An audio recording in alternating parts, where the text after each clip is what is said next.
Hello there and welcome. I'm Ole, and if you're new here, I really hope I will earn your subscription today. This will be a very short video, but I just want to walk through what kind of foam I work with and what I think is good and what I think is bad, and in what kind of situations I'm using the different kinds of foam. I got a sample of each type of foam I have ever worked with. So there's a lot of stuff here and we better get started.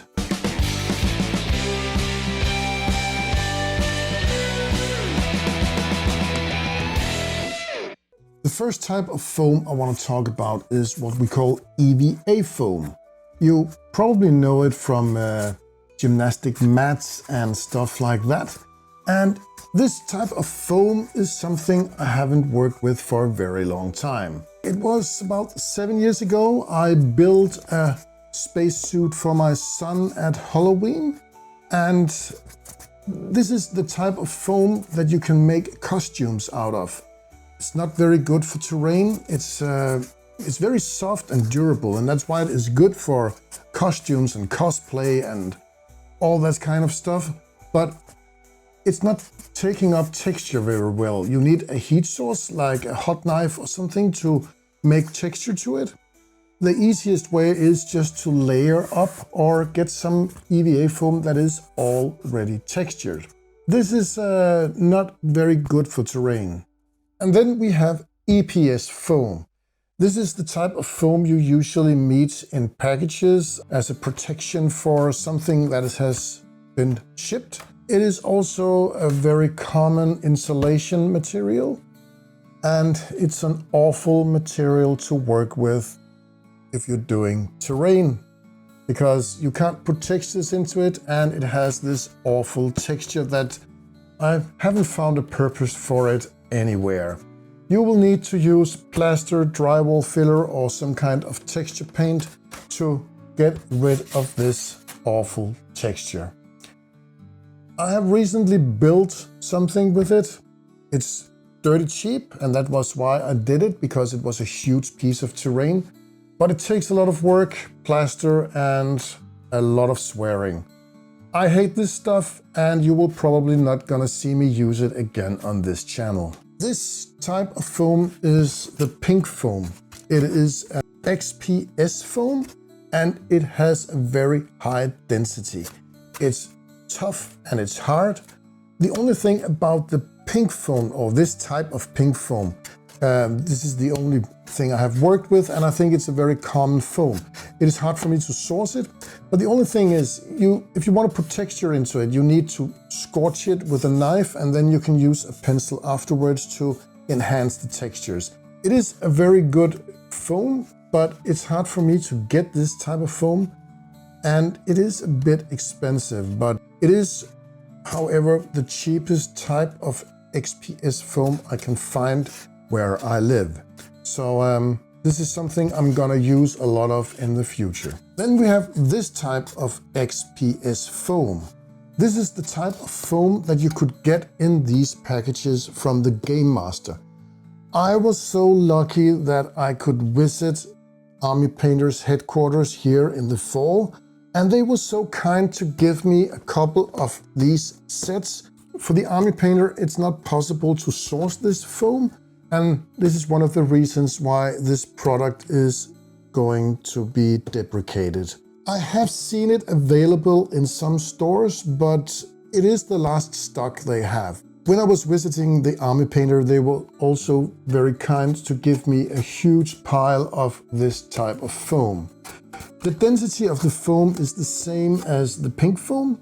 The good thing about this is that it is 10 millimeters thick, and that is exactly the thickness I'm using for my bricks if I'm going to cut individual bricks. XPS foam is also very easy to cut with a hot knife, and you can almost pretty easily put some texture to it, but you will still need to scorch it with a knife or use a pencil to enhance it if you use a roller to make texture.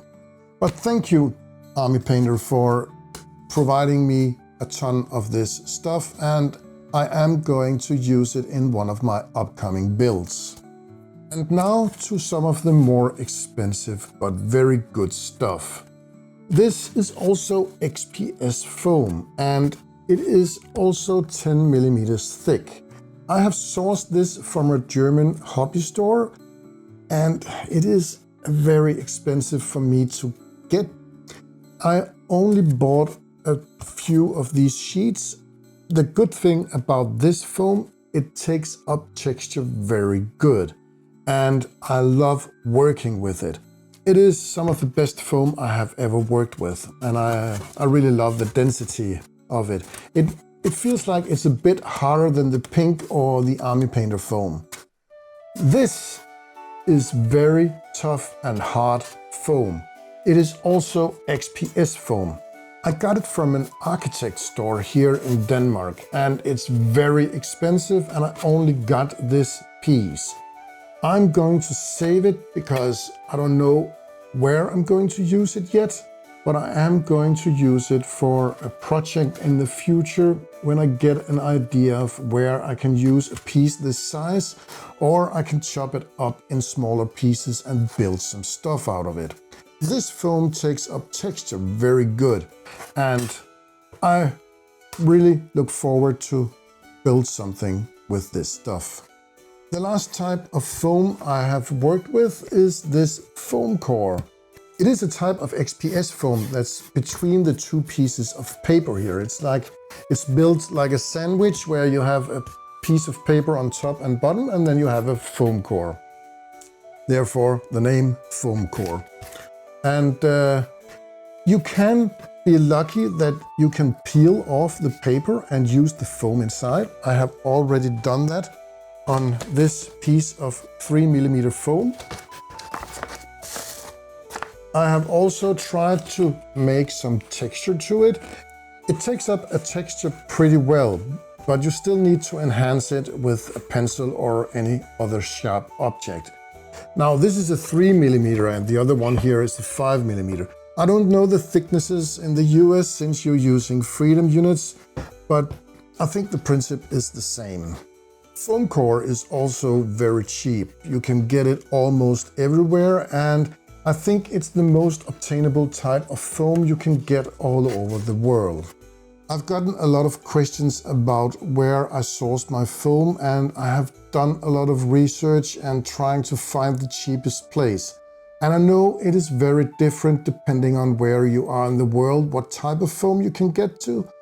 But if you can only get to EPS foam, which is the most obtainable stuff, well, that's what you have to work with. And then you have to use some texture, paint or plaster or something else.